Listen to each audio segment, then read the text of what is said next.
Fenomena ini merupakan cerminan nyata dari kondisi ekonomi Indonesia saat ini yang memaksa terjadinya perubahan perilaku sosial secara masif. Berikut adalah penjelasan mendalam mengenai fenomena tersebut. Pertama, validasi data BPS faktor ekonomi. Angka yang tercantum valid. Badan Pusat Statistik (BPS) memang mencatat penurunan signifikan jumlah kelas menengah di Indonesia dari sekitar 57,33 juta jiwa pada 2019 menyusut menjadi 47,85 juta jiwa pada ke 2024. Artinya, sekitar 9,48 juta orang turun kelas, kebanyakan masuk ke kelompok aspiring middle class atau rentan miskin. Penyebab utamanya adalah dampak jangka panjang pandemi scoring effect, inflasi yang tinggi, pemutusan hubungan kerja PHK, dan kenaikan biaya hidup yang tidak sebanding dengan kenaikan pendapatan. Kedua, pergeseran psikologis,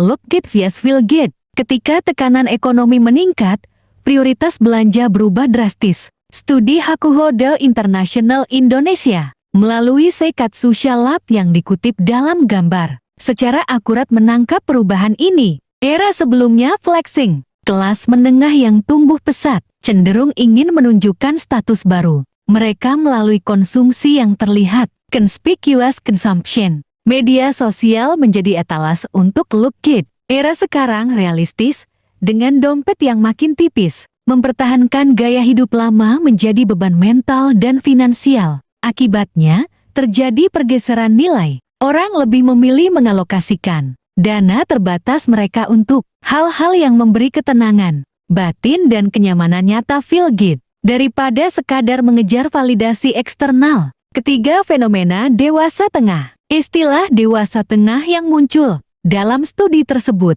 menggambarkan kedewasaan baru kelas menengah Indonesia yang dipaksa oleh keadaan. Mereka tidak lagi naif mengejar status, melainkan fokus pada stabilitas survival mode. Contoh konsumsi rokok sangat relevan. Dulu rokok mahal mungkin dipamerkan di atas meja kafe sebagai simbol status. Kini, merokok mungkin lebih menjadi momen privat untuk melepas stres akibat tekanan hidup, tanpa peduli merek apa yang dilihat orang lain.